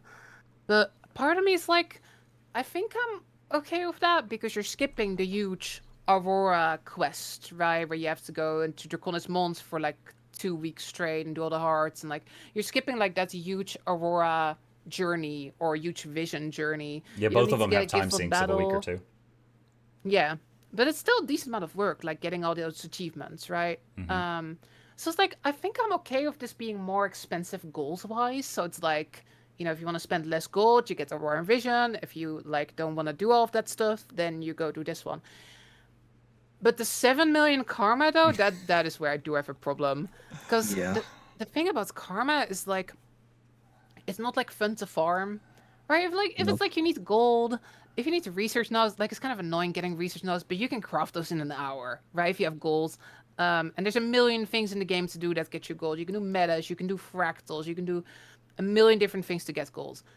But karma is like such a long-term thing, right? Like I feel like if you're stuck on a legendary and you don't have enough goals, that's fine. You just play the game more, you farm some gold, there's a million ways to do that, and then you get that, and then you finish the legendary. But I think if you have everything except the 7 million karma, I think that feels bad. Because again, like there's no real easy way to farm karma. And then it kind of is in season 4, but it's gonna take you so long, and like you're gonna lose your mind farming like Yeah. Sandswept Owls for a million hours trying to get the karma. So then I feel like the main way to get it is to just play the game for like 2 years and just hope you get it. And It's like, yeah. oh, Or just to that's like, wait for Winter's Day, yeah, maybe. I feel like it's a rough gate because it's Yeah. gating a lot of people, I think, out of the legendary. Yeah, a lot of people when I was talking about this were the first thing they said was that's a lot of orphans. Which, Yeah. if you're not a Guild Wars 2 player, that's really great out It of makes context. sense. It's not as bad as it sounds. Yeah, but it's just a rough one. Like again, if it's gold, like there's a lot of fun ways to get gold, but there's not that many fun ways to get 7 million karma. And for a lot of us, it's not a problem because like we have it, but from our 10 years of playing this game. But if you're a more casual player or you're newer to the game, like seeing that the legendary is 7 million karma, that just makes you go like, I'll just never get this. It's like because like in the past legendaries they were like at most like a million, right? Like 1 million to 7 million. The most I get expensive that, one I like, know of karma wise was I believe it was Aurora had like it was either 600,000 or 700,000 karma worth of purchases from a vendor, so it was unavoidable. And then this one is 7 million. I don't like that's I don't think there's any other legendary that's in between the two of those. yeah, and I can get ArenaNet wanting to add karma sinks because some of us we're sitting on millions and we don't know what to do with it, right? But I don't think this is the way. I think that it's just gonna gate so many people out of it, and I think that's a shame. Um, and if they would have done 3 million, I would have been like, fine, it's a bit more expensive, but like you can get it. But 7 million is just such a, it's like a discouraging amount. If you're like a new player and you look at that, you're like, I'm never getting this. Yeah, Right? Yeah, I think so too. I think a lot of people looked at the price tag and were like, "Well, never mind, no Halo for me." Yeah. Yep. Yeah, It's a shame because it looks I cool pulled as up the hell. It shopping looks list. really I had cool. forgotten about this, but on top of the 7 million karma, the 50,000 research notes, the 2,000 ectos, and the Oh, 2,500 the of research 4 note, yeah. different process materials. There's also 200 gold from a merchant, like Mystic Runestones, 250 Mystic coins, and 77 Mystic clovers. Most legendaries use some coins or some clovers. This uses the max amount of both. So, like, this one is a whopper for sure. I mean, I will just say that I spent all my karma like 2 years ago. I don't know what, maybe some stupid thing, but I've been just casually playing ever since. Still for like 2-3 times a week, and I have exactly 7.3 million karma right now. I just checked, Yo, you can make it. and Yeah, I I mean, can I got just like, I think I got like 35 million, and I think there's a lot of veterans who will be like, oh, I got 7 million. Like I've got it. I could make it if I wanted to. But again, I think my problem is the people who don't have it, who are gonna be stuck at a very not fun Yeah. gate where it's like, okay, just get It's 7 million karma. It's like, how am I gonna do this? I'm Am I at it's gonna farm also the Desmond chamber? Go ahead. no, I just want to say that like it's also it's kind of just crazy because usually you can't really do much with your karma. So a lot of people look into like, okay, what can I do with my karma? Because I have like 70 million or something, like several million, and like, oh, you can convert it into like a couple of hundred gold or such, and they're like, oh, I'm gonna spend all my karma. I don't need it, and then this pops in. It's like, oh well, I guess mock me. Yeah, they're like for me, with I don't know 6 or 7 years of actively playing the game, I have 17 million. So that's almost half of what I've got, and that's with me never really like actively trying to farm karma. Like I've told people, like if you're really just trying to get karma, you can pop these boosters, you can get this buff from your guild hall, you can go do Dragon's Fall, and just you do that until you go crazy, and you can aim for farming karma, which I have not been doing, and this is how much I have. But yeah, it's a lot. It's a lot. It's like I have a love-hate relationship with the idea of them changing this because like I think it would be good for them to change it, but then I'd have to re-record the video. So as a content Yeah, creator, also- I have a Yeah. love-hate relationship with it.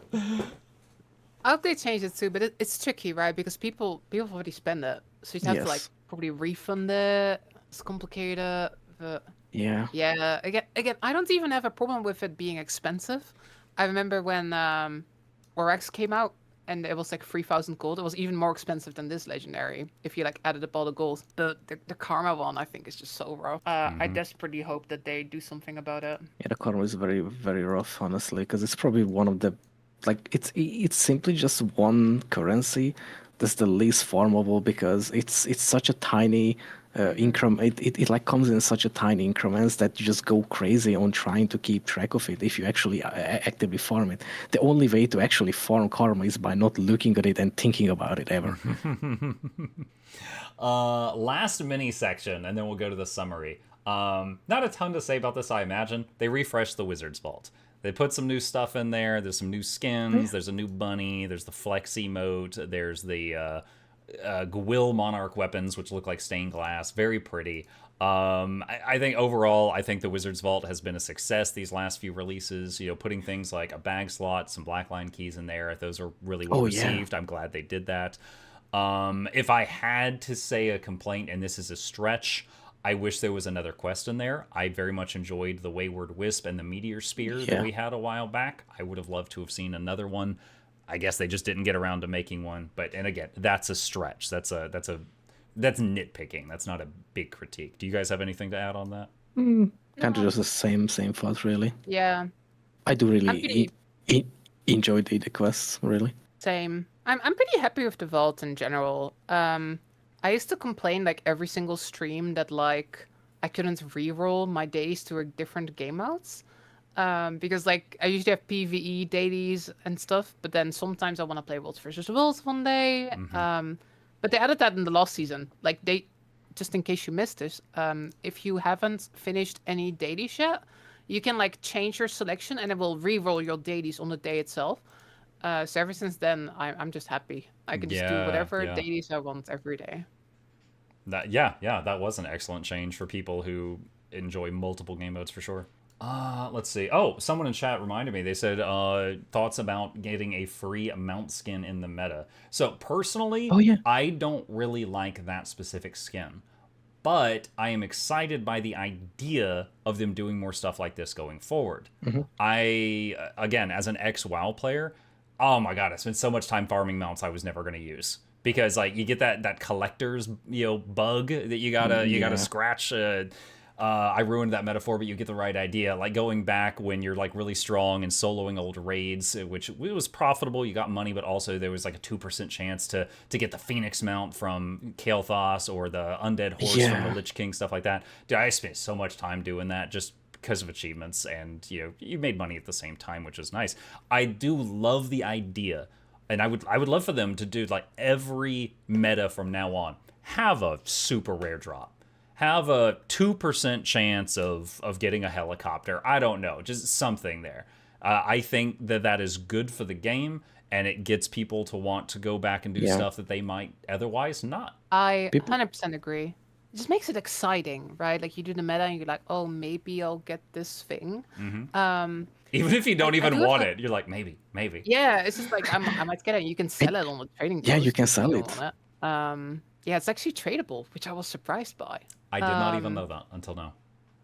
The one thing about it is, I think when it comes to these mount drops, and I don't know if this is a hot take as well, maybe, but I think they shouldn't be incredibly rare. You know how there's infusion drops, which it kind of feels like you're winning the lottery. It's like I might never drop Getting a lottery is a better chance. Yeah, but it's like if you get it, you get like 10,000 gold or whatever, right? Yeah. I desperately want these mount drops to be not that rare, still pretty rare, still like something you're kind of dreaming about, but not all right. To the point where game developer Laura, what do you think? Like 10% chance, 5% chance, 20%? Like what are we thinking here? I think it should be a thing where if you do the meta, like let's say 30 to 50 times, that you'll probably have it by then. I think that would be cool. But again, it's tradable, so it's kind of whatever. You're thinking like 2 to 3% chance. I will say I've been like kind of trying to suggest the idea to like kind of in me that they should keep the rarity that you can trade it if it drops. So it's like rare and you can get rich from it, or you can just enjoy the mount skin. But I feel like they could really do the thing for each meta where there's an infusion drop or such in the future, where just make a collection or something that counts how many times you do it. And when you do like, 200 times of the meta, it's still a grind because you have to do the same meta over and over and over and over, insanity. But once you do that, it guarantees a account bound one. Oh, you're describing Yeah. the way that they did the glowing Primordius and Jormag eyes from the when they did Dragonstorm. Because in Dragonstorm, there's a chance of the tradable. I forget the name of the item, but it's Yeah. a container and it has a glowing blue or glowing Yeah, red yeah, yeah. eye, and it's tradable and it sells for a ton of money. But there's also a list of like 30 achievements, and if you do them, you can get an account bound glowing eye. Yeah. I'm actually I'm pretty happy with the rarity of this mount skin. I just checked the trading post and it's currently selling for 3 to 400 goals. I think that's perfect. Where it's like again, it's like a nice rare drop, but it's not Oh, enormously rare. And that'll probably Because go down over time. yeah, exactly. I think the infusion is like thousands and thousands and thousands of gold. So I kind of like that the infusion is like sort of the jackpot's drop. Apparently that's 6,500 gold. I'm hearing in chat. But yeah, I like that the infusion is like the jackpot, and then the mount skin is like you might reasonably get this if you do it enough. That's what it looks like right now, at least at 3 to 400 gold. I'm mostly talking about this because they did the Doom scale. They did the Doom challenge mount skin drop, and at first that was so rare that like in like 3 weeks of that patch being released, nobody got a confirmed drop. Like the whole community, there wasn't a single person who had confirmed gotten the Doom scale in three yeah. weeks, and people were grinding it over and over. To me, that's too rare. To me, that's the point where Yeah. I'm like, I don't care because I'll agree. never get this. It's so rare. Like, to me, this doesn't add or remove anything. I didn't hear I want about it to this. Was feel it like bugged or anything? I'm not sure. At some point, they adjusted the drop rate, and then people did start to get it. But my understanding is that it's still very rare. That's what I would say if I had bugged it at ArenaNet. Is I'm adjusting the drop rate and then turn the switch to on. Who knows? It's possible. I think that he happened before though, but yeah. But yeah, I want it to be rare, but not. I will never get it's rare. And it seems like with this mount skin, that like looking at how the price is like 300 gold, I think they actually got that just right. Much better than what happened with the Doom scale, which felt like I will never ever get this in my life. I might as well not bother with this at all. Yeah, pretty and happy again, about it. just drawing upon past experience, the way that WoW did those mounts is if it was current content, which in our game content doesn't really go out of date because the horizontal progression thing, but in WoW, if it was current content and you beat a boss on its like challenge mode difficulty, to use our terminology, it would always drop a mount one time. But then your raid would be like 20 people. You'd all have to roll for it or fight over it, whatever. Yeah. But one person would get it every time guaranteed. But once it went out of date and it was easy to like go back and solo it, it would drop to like a 2% chance. But everybody could go and attempt it on their own with that. I feel like in the case of challenge mode Doom, that's already such a high bar. I would have no problem if they made it to where like every time you do it, one person in the group who does not have it will get it. Like It's because that would still take someone up to 10 times to do it, which I think is still very respectable for the challenge. But I'm not a game dev, so no mounts for you guys. I would No, I like to agree. just say that for like an open world thing, I don't mind having just pure RNG. It's kind of whatever because it's open world. Everyone can go for it. But for something like raids with that like Doom mount skin, I feel like it's so no prestige that something is just randomized that you get it or not. Like someone keeps doing it for months or years, and nobody ever gets it, and then random Joe goes in on first try and gets it. It's like how is it prestige or anything? That's not prestige. Yeah. It's We just like definitely just saw being that in WoW. lucky. Sometimes we would want to lynch those people, but we were not allowed. Yeah.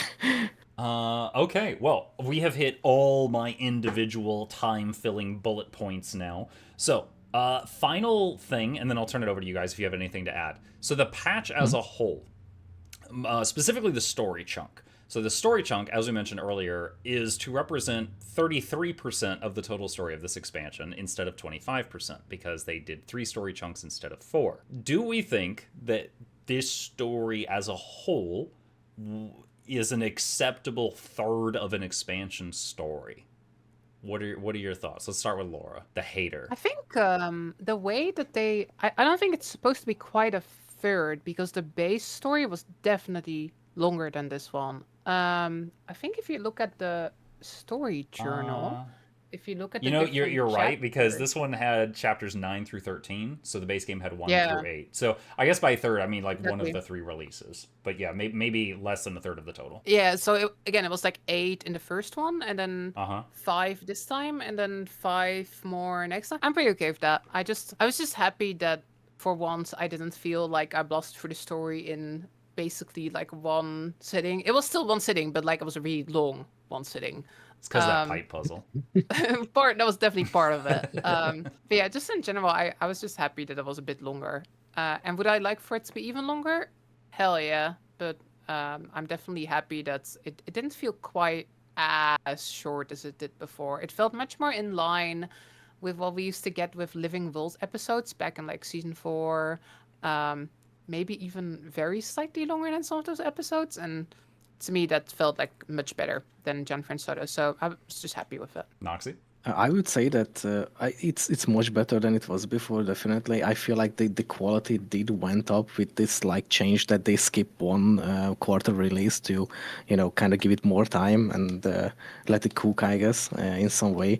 Because honestly, just to sort of mention, there is one just to kind of bring up Sato just for like one moment, was Mm-hmm. one turn off point for my friends and like a lot of people I knew was the quality of how the story was presented was definitely a turn off for a lot of friends where the very famous, oh, there is an army, let's destroy them, and be like, And it's 3 what dudes. army? Yeah, it's like that. And it's but also like one point that almost made my friends just almost just alt F4 out of the game was when we were in Neos and something happened in the story where we got knocked out, or like some gate collapsed behind us. And what happened was there was a rock collapsing sound and a fade to black screen for like 5 seconds, and no animation, nothing, just a fade to black, and then you are on the other side. And all my friends was like, really, a fade to black? I want to leave this game. I was like, hey, I mean, I get it, but yeah, I mean, there was no excuses for that. I feel like that was very bad. But currently in Visions of Eternity so far, and especially in this one, I feel like the quality is definitely improving with this change. I personally am pretty happy with the patch, but as Lorenity said at one point during this talk, she said like I hope that final reveal is good, right? Because it Yeah. feels like there's a lot pinning on that. All right, like I personally. I was a huge fan of the first half of Iceberg Saga and the first half of Soto. I was not a huge fan of the second half of Iceberg Saga or the second half of Soto, Same. right? And like that's just me. That's just my thoughts on this. Right now, I am a fan of Vlox as an antagonist. I think he is playing the role very well. He is interesting. He's not just like a what's another word for a one-dimensional character? Epoch. He's not another epoch.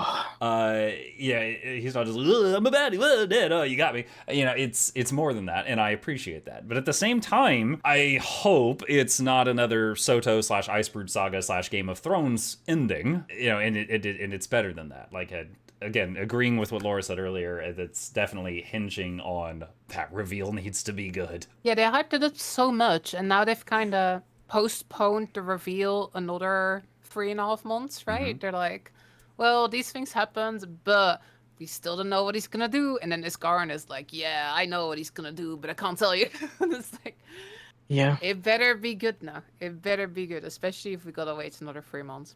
If it's One good though, I'll be very happy with this story. one more thing that I would like to add is what they, to me, what they struggle with is the sort of show me, don't just not just tell, because they always just tell the thing that like, oh, it's so powerful, like that's why I didn't like Epark, because it was constantly the story telling me how powerful and bad Epark is, but never showing me anything. And then he shows up once with like a bubble and then stuns me or something, and I'm like, okay, cool, and that's all you can do. Like everyone was afraid of you, and the entirety of Neos is afraid of you, and such and such. And then he's like, oh, nothing.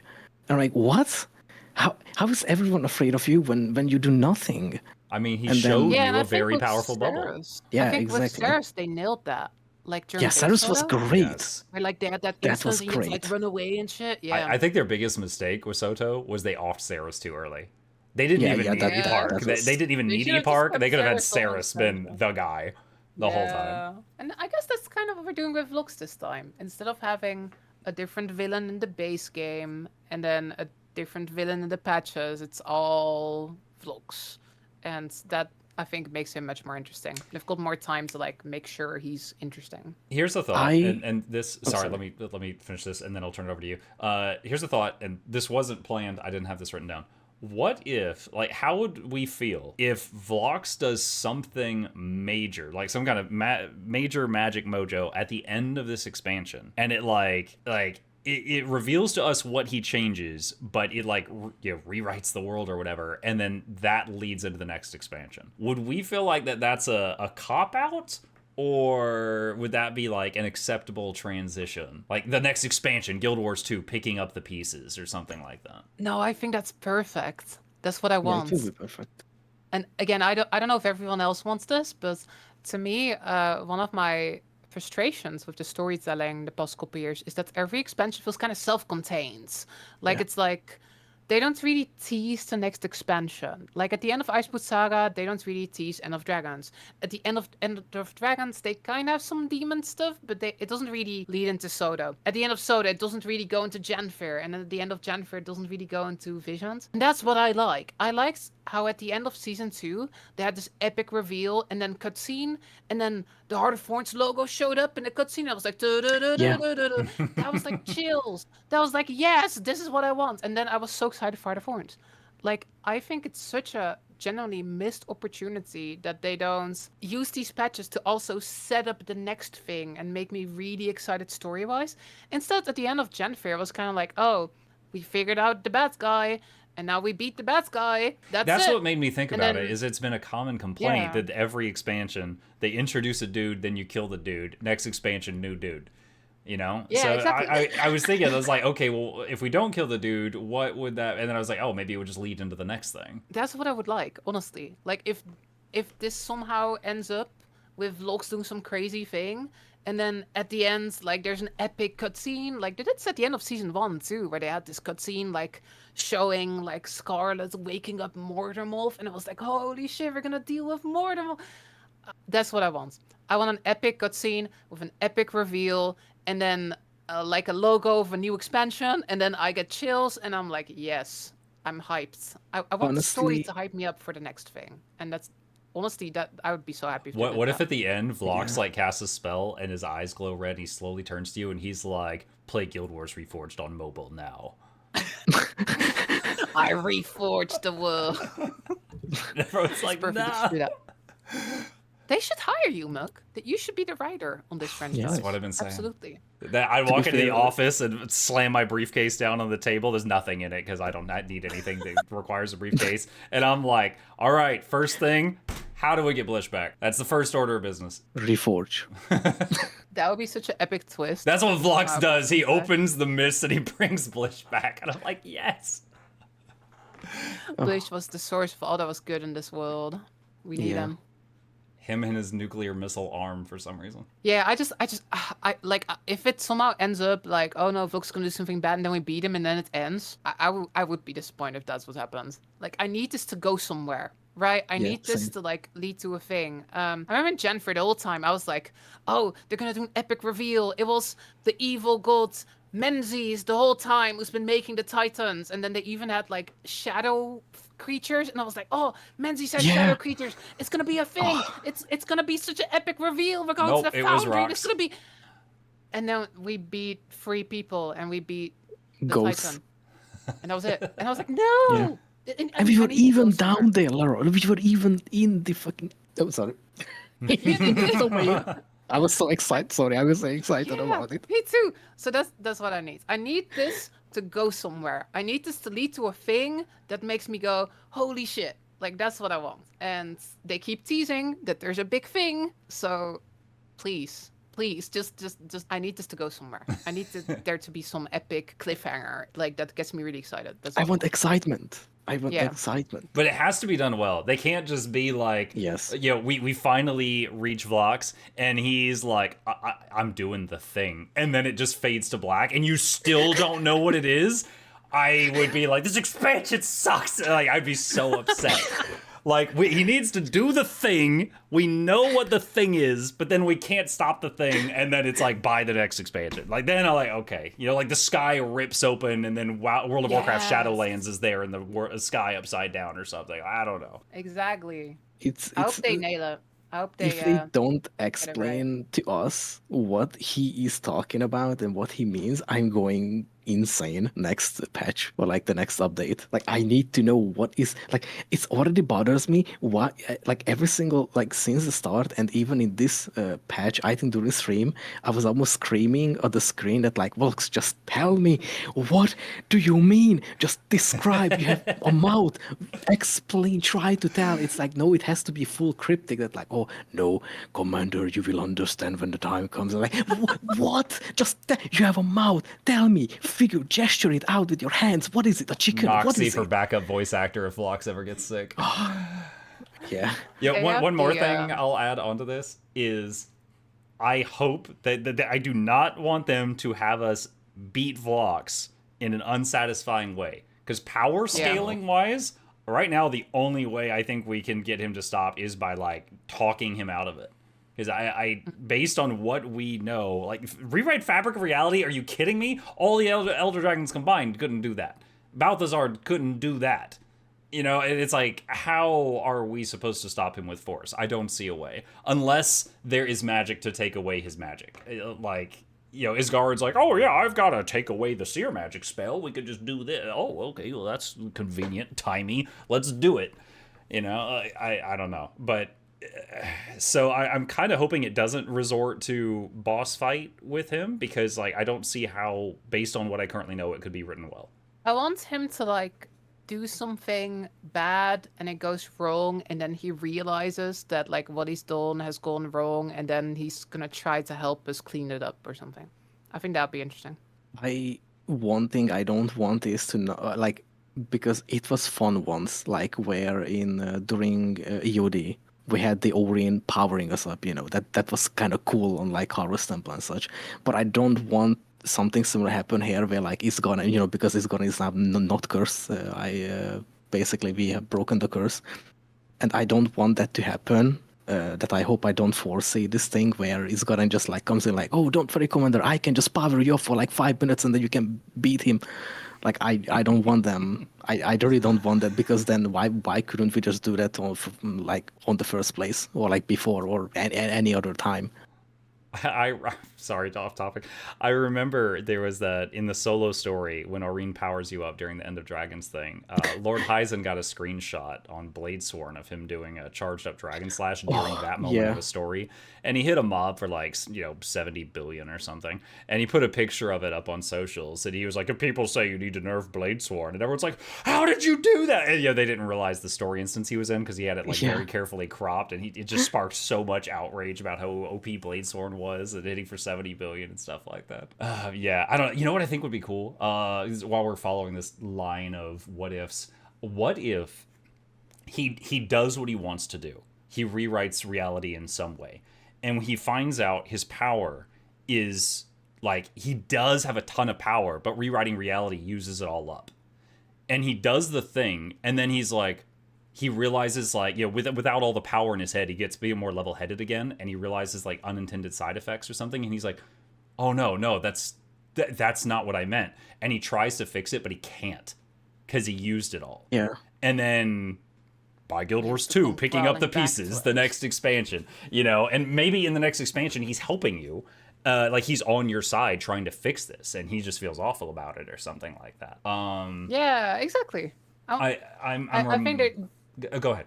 The setup is just good, right? There's so many interesting ways they can take this, and I think the least interesting way is we stop him and we defeat him and nothing happens. That, to me, that's the least interesting outcome. But there's a million interesting ways that this could go. Yeah. And yeah, I just don't want the boring. We defeat him and the day is saved. As long as it's not that, I'll be happy. Yeah, I'm reminded while I was sharing that previous idea, Dragon Age Origins. There was a villain, I think his name was Loghain, and you had an option of sparing him. If you spared him, that choice would import into the third game, Dragon Age Inquisition, and he was alive in that game as a Grey Warden. And basically, he was, if you've never played the Dragon Age series, he was basically living like a military life that he didn't want, to try to repent for all the crap he did in the first game. But he only becomes that version of himself if you let him live and don't execute him when the first time you get the chance to. Yeah, it would be kind of. I think it would be kind of cool to see, Vlox do the thing and then regret the thing and then be trying to help you fix the thing. I think that would be kind of neat. For sure. Spoilers? Shut up, dude. This is like 20 years ago. My chat's acting up. I'm sorry. Pretty old game now, actually. Yeah, it's almost 20 years ago. Wow. Yeah, it can drive. It's like 2008 or something. Regarding Vlox, I actually genuinely want him to succeed, to see what he actually wants to do. And then, it's kind of, probably will be obvious that he will realize maybe that he was wrong, or maybe it's not the way he wants, because it might be like a genie wish kind of thing, where you want something, but then you realize that like that's not exactly how I wanted it, because it's because I feel like he has like a perfect view of something that we don't know, and then it's like he doesn't realize that nothing can be perfect. Actually, what if like that's something he thinks about, like imperfectionness or something, like not being perfect because we are flawed, and like that's the problem. I don't know. Yeah, that's what I was saying early on, where it's like when he mentioned bad people are a symptom of the disease, and I was like, okay, well, what is the disease? Like the fact that you can become bad, or do you just want to get rid of free will? Like how far are you taking this? Like that could easily become like the monkey paw thing. So it's just kind of what you were alluding to. I think we know what we want. Let's hope right. they deliver. I will, zip up this recording, send it over to ArenaNet, and we'll have submitted our request. Oh, there's actually one more thing that I just wanted to mention to Laura. I don't know if you have found all the books, or like sorry, not books, but it's like journal things on the map. There is one that I actually really enjoyed, the one with Lady Musin. Yeah, we just read it on stream today, actually. Oh, yeah. That's actually so cool. There's a lot of like genuine, because again the sort of the setting of Guild Wars 2, we've known for a long time about these like elder races and previous Dragon Risings and stuff. It's really cool, like reading these lore books and getting all the perspectives on what this time was like and stuff. And there's some pretty juicy tidbits in there and like things they're alluding to and stuff. It's it's very interesting. I enjoyed them a lot. All right. Well, that is all of the bullet points on my cheat sheet. Do y'all have anything to add on this content patch that I didn't ask about? My favorite time was when nobody could log into the server. And I was like everybody kept asking the same question, and then I put up on my screen like, it's not just you. Nobody can log in right now. And then I joined your chat and I asked every question that was answered by the text in the middle of your screen. Same. That was great. Because I'm impersonating the average viewer. They fixed pretty fast though. Didn't take that long. I think it was a 90-minute outage of you couldn't log in, which was pretty interesting. Yeah, the last time I remember that happening was a couple years ago. The EU servers had like an hour or two they couldn't log in, and they felt so bad they sent everybody on EU mount skins. And I'm just like, where's my mount skins? Because I couldn't log in. Where's my mounts? Wow.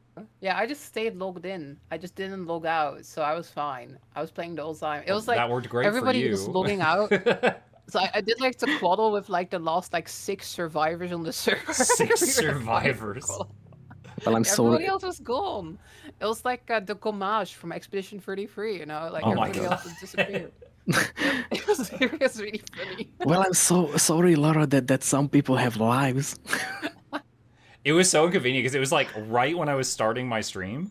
That was like when it happened, and I was trying to log in and I couldn't. So like I finished my stream intro, and then I just cut to the patcher, and I'm like, well, I don't know what to do, guys. So I guess we're gonna play Vampire Crawlers for a few minutes, and it ended up being like an hour and a half while we were waiting on it. And of course we were still in the Guild Wars 2 sections of Twitch because of drops, so it was like super scummy. Oh my god.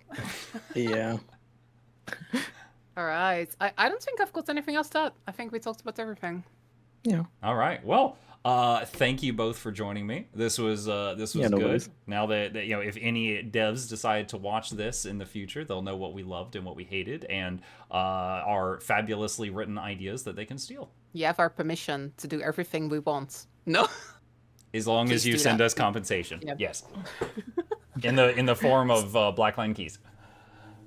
I'm down for that. Same. All right. Well, thank you both. You're awesome, and have to Yeah, do this again thank you. sometime. Yeah, Let's thank you. go. Thanks for having us. This was fun. All right. Take care. Bye. Bye, everyone. Bye. All right. And thus ends the Discord call, chat. We have now seen and heard everything that Noxxi and Laura hated about this patch. You heard it here first.